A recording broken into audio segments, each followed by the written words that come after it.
Hi hello ನಮಸ್ತೆ ಎಲ್ಲರಿಗೂ S P S media ಚಾನಲಿನ ಮತ್ತೊಂದು ವಿಡಿಯೋಗೆ ಸುಸ್ವಾಗತ. ಸ್ನೇಹಿತರೆ, ಎಲ್ಲರೂ ಹೇಗಿದ್ದೀರಾ? ಎಲ್ಲರೂ ಚೆನ್ನಾಗಿದ್ದೀರಾ ಅಂದ್ಕೊಂಡಿದ್ದೀನಿ. ನಾನು ಕೂಡ ತುಂಬಾ ಚೆನ್ನಾಗಿದ್ದೀನಿ.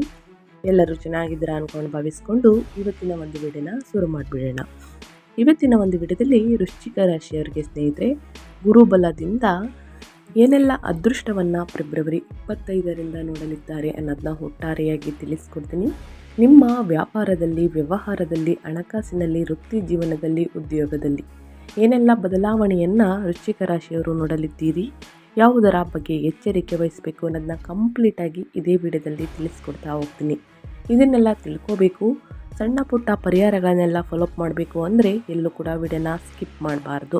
ಅಂದರೆ ವಿಡಿಯೋನ ಕಟ್ ಮಾಡಿ ಓಡಿಸ್ಕೊಂಡೋಗಿ ನೋಡಿದ್ರೆ ಫುಲ್ ಇನ್ಫಾರ್ಮೇಷನ್ ಅರ್ಥ ಆಗಲ್ಲ. ಸೊ ಹಾಗಾಗಿ ಎಲ್ಲ ವಿಡಿಯೋದಲ್ಲೂ ತಿಳಿಸ್ತಾ ಇರ್ತೀನಿ. ಮೊದಲಿಂದ ಕೊನೆ ತನಕ ವಿಡಿಯೋನ ವಾಚ್ ಮಾಡಿ. ವಿಡಿಯೋದಲ್ಲಿ ಒಳ್ಳೆಯ ಮಾಹಿತಿ ಸಿಕ್ಕಿದ್ದಲ್ಲಿ ತಪ್ಪದೆ ವಿಡಿಯೋಗೊಂದು ಲೈಕ್ ಕೊಟ್ಟು, ಇನ್ನೂ ನನ್ನ ಚಾನಲ್ನ ಸಬ್ಸ್ಕ್ರೈಬ್ ಮಾಡ್ಕೊಳ್ಳೋದನ್ನೇ ನೋಡ್ತಿದ್ರೆ SPS ಮೀಡಿಯಾ ಸಬ್ಸ್ಕ್ರೈಬ್ ಆಗಿ ನಿಮ್ಮ ಅಭಿಪ್ರಾಯಗಳನ್ನು ಕಮೆಂಟ್ ಬಾಕ್ಸಲ್ಲಿ ತಿಳಿಸಬಹುದು. ಓಂ ನಮಃ ಶಿವಾಯ ಅಂತ ಕಮೆಂಟ್ ಮಾಡಿ. ಶಿವನ ಅನುಗ್ರಹದಿಂದ ನಿಮ್ಮ ಜೀವನದಲ್ಲಿ ಎಷ್ಟೇ ದೊಡ್ಡ ಮಟ್ಟದಲ್ಲಿ ಸಮಸ್ಯೆಗಳಿದ್ರೂ ಕೂಡ ಅವೆಲ್ಲವೂ ಸಂಪೂರ್ಣವಾಗಿ ನಿವಾರಣೆಯಾಗಲಿ ಅಂತ ಕೇಳ್ಕೊತಾ ವಿಡಿಯೋನ ಶುರು ಮಾಡಿಬಿಡೋಣ. ಹೌದು ಸ್ನೇಹಿತರೆ, ವೃಶ್ಚಿಕ ರಾಶಿಯವರ ಮಾಸಿಕ ಭವಿಷ್ಯ ಫೆಬ್ರವರಿ 2026 25ನೇ ತಾರೀಕಿಂದ ಸಾಕಷ್ಟು ಬದಲಾವಣೆಯನ್ನು ನೋಡಲಿದ್ದೀರಿ. ಅದಕ್ಕೆಲ್ಲ ಕಾರಣ ಗ್ರಹಗಳ ಸಂಚಾರ ಮತ್ತು ಗ್ರಹಗಳ ಸ್ಥಾನ ಬದಲಾವಣೆ.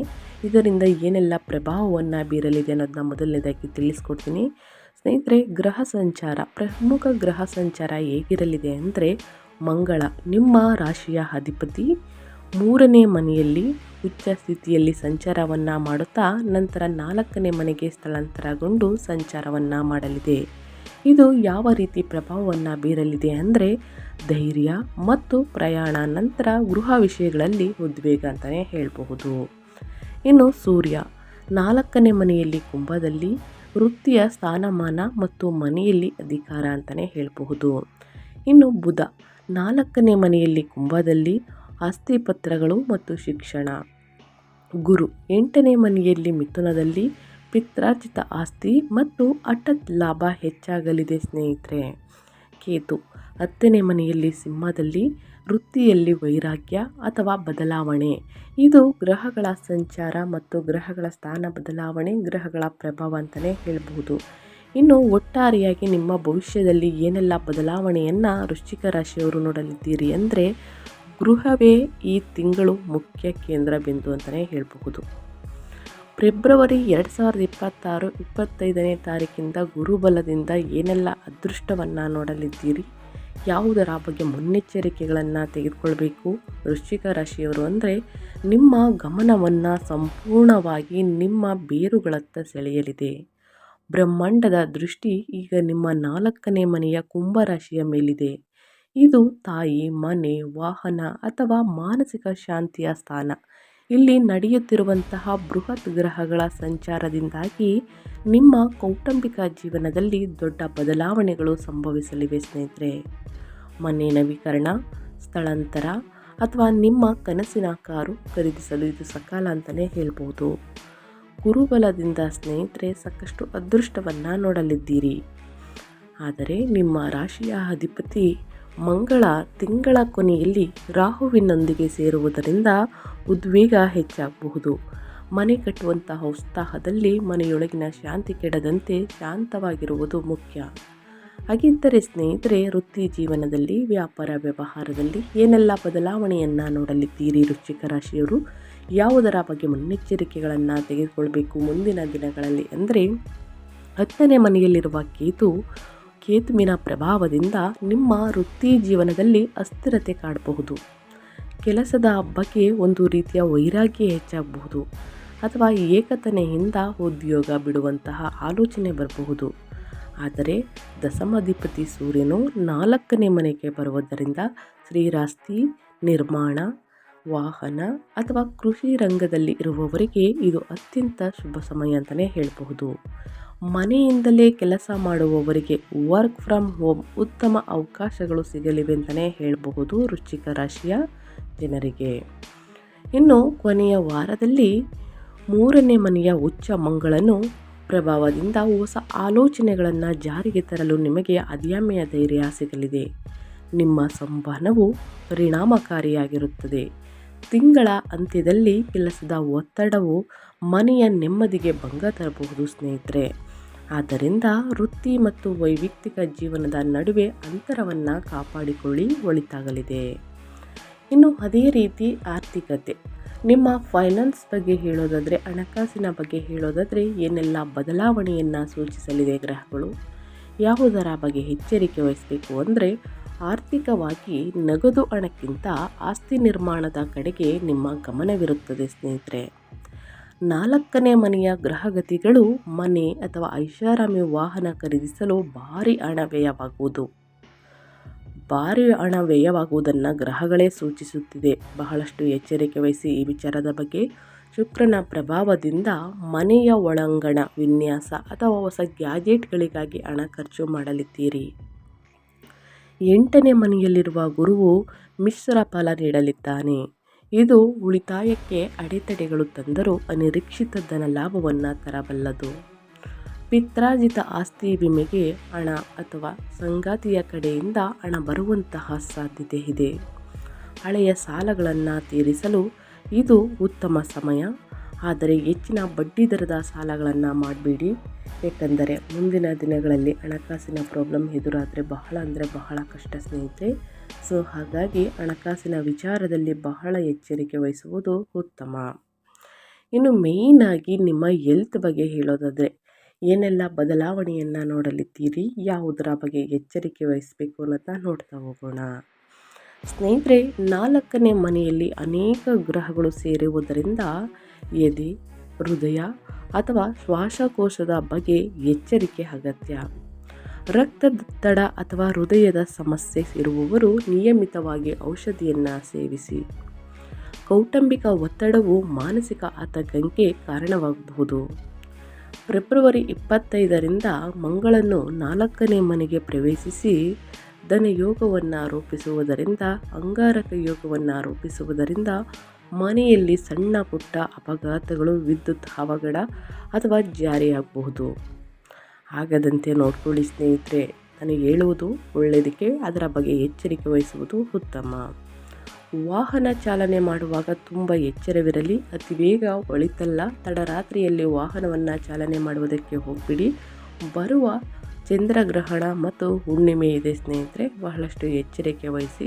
ಹುಣ್ಣಿಮೆ, ಚಂದ್ರಗ್ರಹಣ, ತಡರಾತ್ರಿಯಲ್ಲಿ ಬರುವುದು, ಅತಿ ವೇಗ ವಾಹನವನ್ನು ಚಾಲನೆ ಮಾಡುವುದು ಇದೆಲ್ಲ ಒಳಿತಲ್ಲ. ಭಾವೋದ್ವೇಗದಲ್ಲಿದ್ದಾಗ ಚಾಲನೆ ಮಾಡುವುದು ಬೇಡ ಗಾಡಿಯನ್ನು ಸ್ನೇಹಿತರೆ. ಬಹಳಷ್ಟು ಎಚ್ಚರಿಕೆ ವಹಿಸಿ. ಇನ್ನು ನಿಮ್ಮ ಕೊನೆಯ ವಾರದಲ್ಲಿ ಅಂದರೆ ಫೆಬ್ರವರಿ ಕೊನೆಯ ವಾರದಲ್ಲಿ ಶೀತ, ಕೆಮ್ಮು, ನೆಗಡಿ, ಜ್ವರ, ಈ ಸಣ್ಣ ಪುಟ್ಟ ಜ್ವರ ಬರಬಹುದು. ಆದಷ್ಟು ಮನೆಯಲ್ಲಿ ಸ್ನೇಹಿತರೆ ಡಿಕಾಷನ್ ತಗೊಳ್ಳೋದು ಒಳ್ಳೆಯದು. ಅಂದರೆ ಔಷಧಿಯನ್ನು ಕಷಾಯವನ್ನು ಮಾಡ್ಕೊಂಡು ಕುಡಿಯೋದು ಒಳ್ಳೆಯದು. ಇನ್ನು ಹೊರಗೆ ಸುತ್ತಾಡೋದನ್ನು ಸ್ವಲ್ಪ ಕಡಿಮೆ ಮಾಡಿ, ವಾಕಿಂಗ್ ಮಾಡಿ, ಲಘು ವ್ಯಾಯಾಮವನ್ನು ಮಾಡಿ, ಮನೆಯಲ್ಲೇ ಊಟವನ್ನು ಚೆನ್ನಾಗಿ ತಿನ್ನಿ. ಅಂದರೆ ಹಸಿರು ತರಕಾರಿ, ಹಣ್ಣು ಹಂಪಲುಗಳನ್ನು ಸೇವಿಸಿ, ಎಣ್ಣೆಯಲ್ಲಿ ಕರಿದಂತಹ ತಿಂಡಿ ತಿನಿಸುಗಳನ್ನು ಕಡಿಮೆ ಮಾಡಿ. ಈ ರೀತಿ ಮಾಡಿದಲ್ಲಿ ಅಸಿಡಿಟಿ ಕಡಿಮೆ ಆಗಲಿದೆ, ಉಷ್ಣತೆ ಕಡಿಮೆ ಆಗಲಿದೆ. ಸೊ ಹಾಗಾಗಿ ತಪ್ಪದೇ ನಿಮ್ಮ ಆರೋಗ್ಯದ ಬಗ್ಗೆ ಒಂದು ಕಾಳಜಿ ವಹಿಸಿದ್ರೆ ಉತ್ತಮ. ಇನ್ನು ಫ್ಯಾಮಿಲಿ ಬಗ್ಗೆ ಹೇಳೋದಾದರೆ, ಕುಟುಂಬ ಮತ್ತು ಸಂಬಂಧಗಳ ಬಗ್ಗೆ ಹೇಳೋದಾದರೆ, ವೃಶ್ಚಿಕ ರಾಶಿಯವರು ಏನೆಲ್ಲ ಬದಲಾವಣೆಯನ್ನು ನೋಡಲಿದ್ದೀರಿ, ಯಾವುದರ ಬಗ್ಗೆ ಎಚ್ಚರಿಕೆ ವಹಿಸಬೇಕು ಅಂದರೆ, ಕುಟುಂಬ ಜೀವನವೇ ಈ ತಿಂಗಳ ಮುಖ್ಯಾಂಶ. ಮನೆಯಲ್ಲಿ ಅತಿಥಿಗಳ ಆಗಮನ, ರಿಪೇರಿ ಕೆಲಸ ಅಥವಾ ಶುಭ ಸಮಾರಂಭಗಳ ಯೋಜನೆಯಿಂದ ಮನೆ ಗದ್ದಲದಿಂದ ಕೂಡಿರುತ್ತದೆ ಸ್ನೇಹಿತರೆ. ಇದು ಸಂತೋಷ ತಂದರೂ ಗೊಂದಲವನ್ನು ತರಬಹುದು. 4ನೇ ಮನೆಯ ರಾಹುವಿನಿಂದಾಗಿ ತಾಯಿಯೊಂದಿಗೆ ಭಿನ್ನಾಭಿಪ್ರಾಯ ಬರಬಹುದು. ಸೊ ಹಾಗಾಗಿ ಸ್ನೇಹಿತರೆ, ಅವರ ಬಗ್ಗೆ ಅತಿಯಾಗಿ ವಾದ ವಿವಾದವನ್ನು ಮಾಡುವುದಕ್ಕೆ ಹೋಗಬೇಡಿ. ಅವರ ಆರೋಗ್ಯದ ಕಡೆ ಗಮನ ನೀಡಬೇಕಾಗುತ್ತದೆ, ನಿಮ್ಮ ತಾಯಿಯ ಆರೋಗ್ಯದ ಕಡೆ. ದಾಂಪತ್ಯ ಜೀವನದಲ್ಲಿ ಪ್ರೀತಿಗಿಂತ ಜವಾಬ್ದಾರಿಗಳೇ ಹೆಚ್ಚಾಗಿರುತ್ತದೆ. ಸಂಗಾತಿಯೊಂದಿಗೆ ಸೇರಿ ಮನೆಯ ಕೆಲಸಗಳಲ್ಲಿ ತೊಡಗಿಸಿಕೊಳ್ಳುವುದು ನಿಮ್ಮ ನಡುವಿನ ಬಂಧವನ್ನು ಗಟ್ಟಿಗೊಳಿಸುತ್ತದೆ. ಹಳೆಯ ಕುಟುಂಬದ ರಹಸ್ಯಗಳನ್ನು ಕೆದಕಬೇಡಿ. ಇದು ವೃಶ್ಚಿಕ ರಾಶಿಯವರ ಸ್ವಭಾವವಾದರೂ ಈ ತಿಂಗಳು ಮೌನವಾಗಿರುವುದು ಒಳಿತು. ವಾದ ವಿವಾದವನ್ನು ಮಾಡ್ತಾ ಬಂದರೆ ಸ್ನೇಹಿತರೆ ಮನಸ್ತಾಪಗಳು ಹೆಚ್ಚಾಗಲಿದೆ. ಕುಟುಂಬದಲ್ಲಿ ಒಂದು ಬಿರುಕು ಕಾಣಿಸಲಿದೆ. ದೂರ ಹೋಗುವಂತಹ ಚಾನ್ಸಸ್ ಇರುತ್ತದೆ. ಸೊ ಹಾಗಾಗಿ ಏನೇ ಮನಸ್ತಾಪಗಳು ಬಂದರೂ ಅಲ್ಲೇ ಕೂತು ಮಾತನಾಡಿ ಬಗೆಹರಿಸಿಕೊಳ್ಳಿ. ಒಳಿತು. ಮನೆಯಲ್ಲಿ ಒಂದು ಶುಭ ಕಾರ್ಯ ನಡೆಯಲಿದೆ. ಎಲ್ಲರೂ ಕೂಡ ಸಾಮರಸ್ಯದಿಂದ, ಸಂತೋಷದಿಂದ, ನೆಮ್ಮದಿಯಿಂದ ಇರಲಿದ್ದೀರಿ. ಮನೆಗೆ ಒಂದು ಪುಟ್ಟ ವ್ಯಕ್ತಿ ಅಂತಲೇ ಹೇಳ್ಬಹುದು.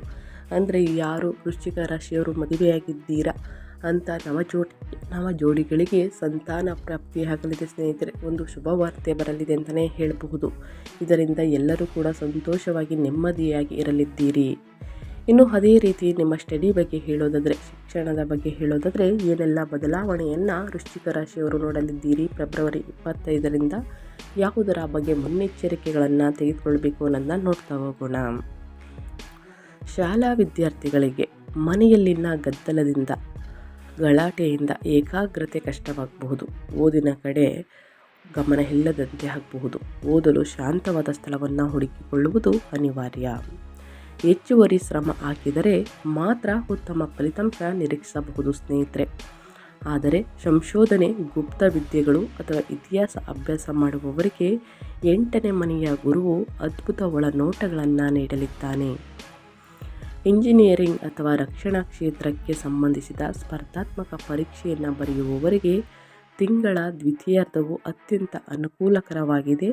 ಸೊ ಹಾಗಾಗಿ ಸ್ನೇಹಿತರೆ, ಅದೇ ರೀತಿ ಶಾಲಾ ವಿದ್ಯಾರ್ಥಿಗಳಿಗೆ ಗದ್ದಲದಿಂದ ಅಧ್ಯಯನದ ಕಡೆ ಗಮನ ಕೊಡುವುದಕ್ಕೆ ಆಗೋದಿಲ್ಲ ಅಂತ ಒಂದು ಶಾಂತ ಪ್ಲೇಸನ್ನು ಕೂತ್ಕೊಂಡು ಅಧ್ಯಯನವನ್ನು ಮಾಡಿ, ಪ್ರತಿದಿನ ಹನುಮಾನ್ ಚಾಲಿಸವನ್ನು ಮಾಡಿ ಏಕಾಗ್ರತೆ, ಆಸಕ್ತಿ ಹೆಚ್ಚಾಗಲಿದೆ. ಅಧ್ಯಯನದ ಕಡೆ ಗಮನ ಕೂಡ ಹೆಚ್ಚಾಗಲಿದೆ. ಉನ್ನತ ಫಲಿತಾಂಶವನ್ನು ಗಳಿಸಬೇಕು ಅಂದರೆ ಕಷ್ಟಪಡಲೇಬೇಕು ಸ್ನೇಹಿತರೆ.